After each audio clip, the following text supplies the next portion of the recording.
So what if I told you a man sold his house, his cars, his daughter's toys, every single thing he owned, and bet it all on Bitcoin? Or that a group of 20-somethings in a Hanoi apartment built the game that changed how the entire world thought about money? Or that a boy who fled Vietnam on a boat with literally $10 in his pocket, $10, now runs the company that owns more Bitcoin than anyone on Earth? And what about the CEO who picked up the phone one morning and was told that $1.5 billion had just vanished? These are not fairy tales. These are real people, real bets on an unproven idea, and absolutely insane outcomes. Welcome to C Daily Buzz. Today, 4 stories from Southeast Asia where crypto didn't just work, it changed everything. Let's start with a story that broke the internet in 2017, and honestly, it still breaks my brain every time I think about it.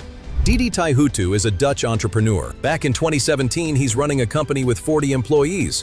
He has a 2,500 square foot house, 3 cars, a comfortable, established life, a wife, 3 daughters, and he decided to burn it all down. Not metaphorically, literally. He sold the house, sold the 3 cars, sold the company, sold the furniture, and then he sold his daughter's toys. Their toys. Now, to be fair, he wasn't cruel about it. The family agreed. His wife was on board. But still, he looked at his daughter's belongings and said, "Bitcoin needs this more than you do." Why? Because he believed Bitcoin was going to change the world, and he needed every cent. At the time, Bitcoin was trading somewhere between $900 and $5,000. Most people thought it was a joke. His neighbors thought he'd lost his mind. His extended family definitely thought he'd lost his mind. Even his wife had doubts, but she backed him, all the way. They moved into a campsite, then across Southeast Asia, Koh Phangan, Bali, eventually Phuket, Thailand. Living out of bags with 3 kids, chasing a crypto dream that most of the world thought was insane. Then Bitcoin went to $20,000 in months, and then it kept going. Today, Didi Taihuttu's net worth is estimated at over $150 million. The family that sold everything literally owns nothing. No house in their name, no cars registered anywhere, no traditional assets of any kind. And yet, they have everything. Here's what's wild. Their Bitcoin seed phrases, the master keys to their entire fortune, are split across 4 continents, stored on fireproof steel cards, hidden in locations only Didi knows. 4 continents. And in 2025, things got serious in a very different way. A wave of crypto kidnappings swept through Southeast Asia, wealthy crypto holders being targeted physically. Didi had to completely overhaul his security setup. He stopped sharing his Thailand location on YouTube because strangers were literally showing up at places he'd mentioned online. When you're rich enough that people are hunting you down, you've officially made it. The Bitcoin family's YouTube channel has millions of views. They are now a permanent fixture of Phuket's crypto community.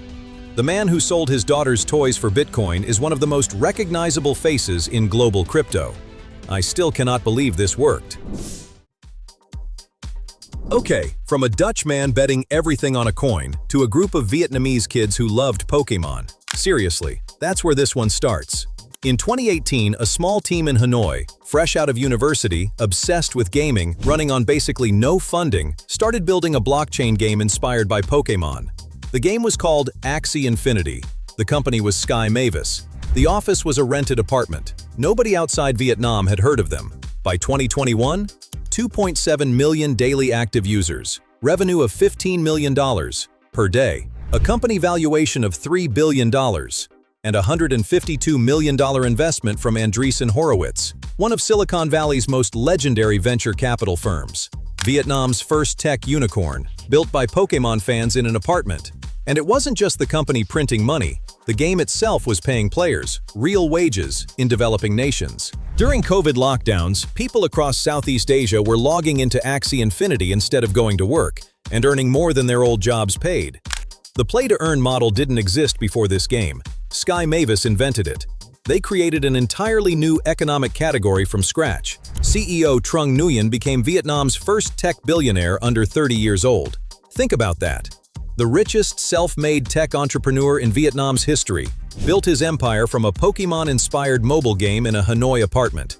This is the kind of story they should be teaching in business schools. Small country, tiny team, no money, massive idea, and they executed on it.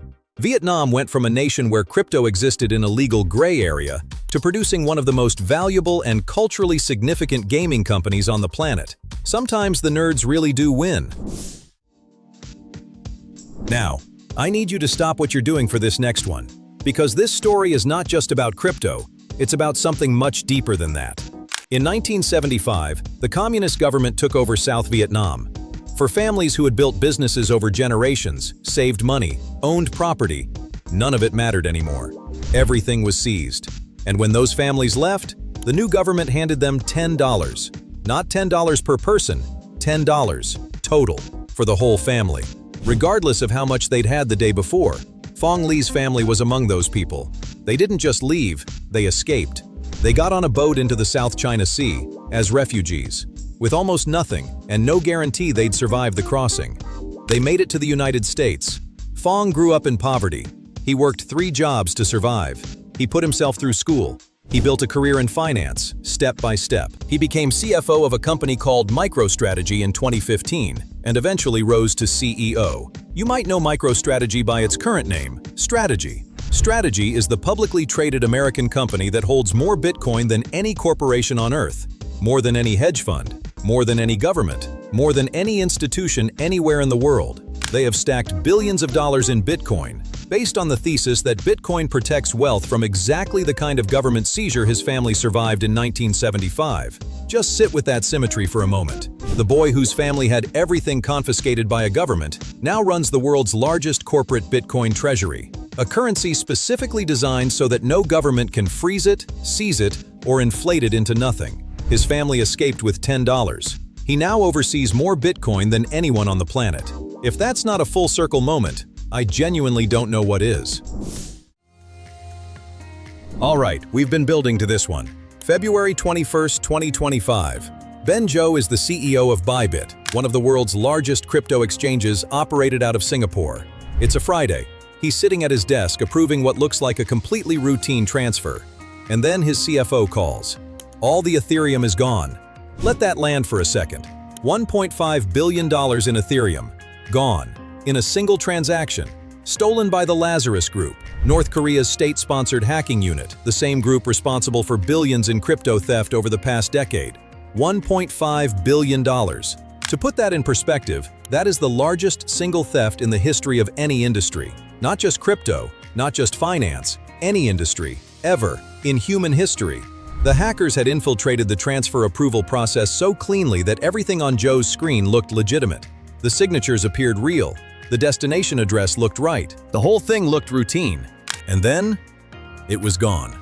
Into a wallet controlled by a North Korean state actor.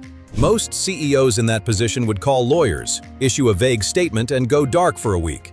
Zhou went to the Singapore office that night, and then he opened a live stream on Twitter, directly, to 60 million customers. He told them everything. No spin, no PR language. He explained exactly what happened in real time. He said the exchange would cover every single dollar of the loss, no exceptions. And then, he declared, and I am completely serious here, he declared war on Lazarus. Those were his actual words. Within days, he had secured emergency loans from investors and industry partners to cover the full $1.5 billion. Every single customer was made whole. The exchange never stopped trading. And then he launched the Lazarus Bounty, a global standing reward for anyone who could help freeze or trace the stolen funds. The entire crypto community mobilized. Blockchain analysts, white hat hackers, exchanges around the world, all coordinating to track North Korean state hackers across the blockchain. North Korea's elite cyber unit versus a Singapore CEO who refused to blink. The exchange survived, the customers kept their money, and Zhou became one of the most respected figures in the entire crypto industry almost overnight. The biggest heist in human history, and the exchange is still standing. That's not a loss, that's a win. 4 people, 4 bets, 4 outcomes nobody saw coming. A man who sold his daughter's toys, a group of Pokémon fans from Hanoi, a refugee who became king, a CEO who declared war on North Korea. Southeast Asia keeps producing these stories, and we're going to keep telling them. We drop new episodes every week. If you enjoyed this, hit subscribe and drop a like. It helps more than you think.